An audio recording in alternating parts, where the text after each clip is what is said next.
to MCOM 4th semester batch of Munger university.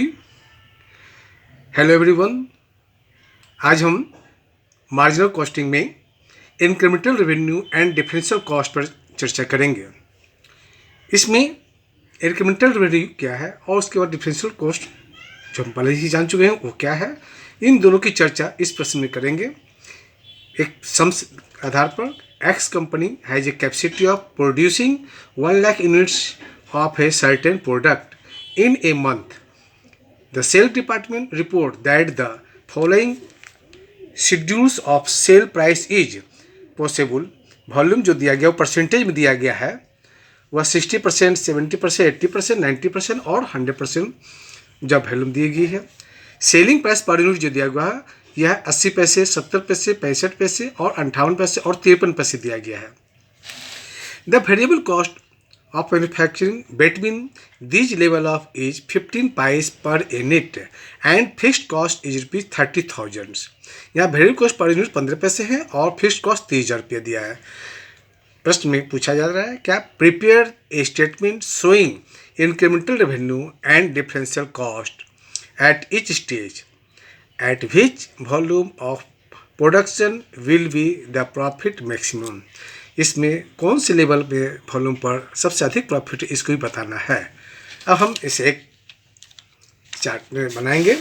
सबसे पहले हमने फॉर्मेट बना दिया है मार्जिनल कॉस्टिंग के तहत statement of incremental revenue and differential cost. Incremental revenue कैसे निकाला जाता है, तो सबसे पहले जो कैपेसिटी वॉल्यूम वो दर्शाएंगे, सेलिंग प्राइस पर यूनिट जो दिया वो लिखेंगे, सेलिंग प्राइस टोटल से गुना करके आएगा और इस सेलिंग प्राइस का प्रत्येक लेवल से जो वृद्धि होगी वह दैट इज इंक्रीमेंटल रेवेन्यू। प्रत्येक लेवल का फिक्स्ड कॉस्ट जो प्रश्न में दिया ही गया है, वेरिएबल कॉस्ट है, मल्टीप्लाई करके उसको टोटल कॉस्ट निकाल लेंगे दोनों को जोड़ करके।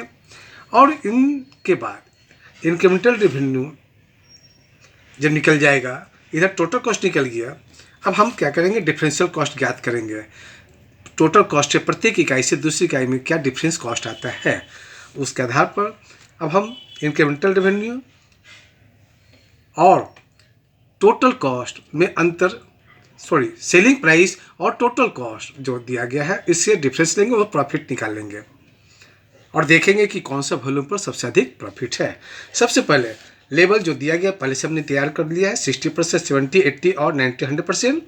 इसका रेट जो दिया गया है 0.80 पैस, 0.70 पैस, 0.65, 0.58 एंड 0.53। इसके आधार पर हमको सेलिंग प्राइस ज्ञात करना है। तो सेलिंग प्राइस कितना यूनिट का होगा इसमें, तो जब हम जान चुके हैं कि 1 लाख जो प्रोडक्शन दिया गया प्रश्न में वो 100% पर दिया गया था, तो 60% का कितना होगा, तो 60% 60,000 यूनिट, 60,000 यूनिट्स इंटू 0.80 यानी 48,000 रुपये। ये हमारा सेलिंग प्राइस 48,000, 48,000 से। उसी तरह से 70% का भी निकालेंगे, ये तो हमारा जो निकल गया 60% का। अब हम 70% निकालेंगे तो 1 लाख का 70% यानी 70,000 यूनिट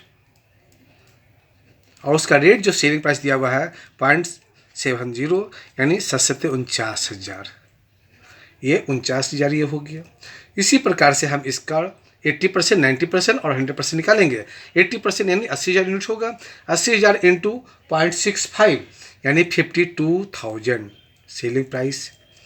उसी तरह से 90,000 यूनिट्स का 90% 90,000 होगा, 0.58 से मल्टीप्लाई करेंगे तो 52,200 आएगा और 100% 1 लाख यूनिट्स का 0.53 से मल्टीप्लाई करेंगे तो टोटल 53,000 हमारा आएगा।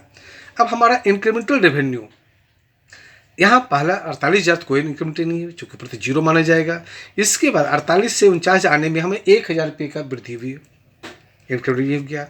49,000 से 52,000 यानी 3,000 रुपये हमारा इंक्रीमेंटल रेवेन्यू है और 52,000 से 52,200 तो यहाँ पर हमारा 200 इंक्रीमेंटल रेवेन्यू आता है और 52,200 से 53,000 है यानी हमारा अब 800 इंक्रीमेंटल रेवेन्यू आया। अब हम लोग फिक्स्ड कॉस्ट निकाल, जो प्रश्न में दिया गया 30,000 रुपये, प्रत्येक लेवल में 30,000 ही जाएगा। 30,000 सब में भर देंगे। इसके बाद वेरिएबल कॉस्ट। वेरिएबल कॉस्ट जो प्रश्न में जो दिया गया था वह 15 रुपये पर इकाई दिया हुआ है, 15 पैसे। तो 15 पैसे, एक यूनिट का 15 पैसा है, तो हम 60% में 48,000 बनाए हैं। 48,000 गुना 60 मान 8 निकालेंगे, तो यहाँ पर जो निकलेगा हमारा यूनिट 15 पैसे जो पर दिया गया है वह 60% पर है, यानी 60,000 का 15% से निकालेंगे तो 9,000 हो जाएगा। यहाँ 60,000 यूनिट है, 60,000 यूनिट गुना 15 पैसे बराबर 15 छक 90 यानी 9,000 रुपये। ये हो गया वेरिएबल कॉस्ट। उसी तरह से यहाँ पर निकालेंगे 15% दर से 70,000 का 10,500 आ जाएगा। उसी तरह से इसका 80,000 का 12,000 होगा, इसका 13,500 और इसका 15,000। सभी का 15 पैसे से मल्टीप्लाई कर दिया। Total cost, fixed cost plus variable को जोड़ देंगे 39,000, 30 10 40,500, 30 12 42,000 और 30 13 43,500 और 30 15 45,000। डिफरेंशियल कॉस्ट, अब यहाँ देखेंगे इसमें से इसमें डिफरेंस कितना है, 1,500 का है। यहाँ से यहाँ डिफरेंस में कितना, यहाँ भी 1,500 है, यहाँ से भी अंतर 1,500। ये हमारा डिफरेंशियल कॉस्ट आती जा रहा है, प्रत्येक 10% बराबर है, इसीलिए बराबर आती जा रहा है। अब प्रॉफिट हमारा 48,000 हमारा दिया हुआ है सेलिंग प्राइस, और यहाँ टोटल कॉस्ट 39,000 है, तो हमारे पास टोटल प्रॉफिट 9,000 निकल आएगा। यहाँ 49,000 है, यहाँ 40,500 है, यानी 8,500 प्रॉफिट आएगा इसमें। यहाँ 52,000 है, यहाँ 42,000 है, तो 10,000 प्रॉफिट आया। उसके बाद यहाँ 52,200 है, यहाँ 43,500 है, घटाने पर 8,700 आ जाएगा। 7 5 12 ठीक। इसी तरह से यहाँ 53,000 है, यहाँ 45,000 है, तो यहाँ डिफरेंस हमारा 8,000 आया। ये हमारा टोटल प्रॉफिट निकल गया। अब इसके आधार पर प्रश्न में जो पूछा गया है इंक्रीमेंटल रेवेन्यू वो हमने निकाल दिया, डिफरेंशियल कॉस्ट भी निकाल दिया। अब कहता है कि कौन से लेवल में मैक्सिमम प्रॉफिट हो रहा है, तो as shown in above chart, profit at 80% of level of production will be maximum।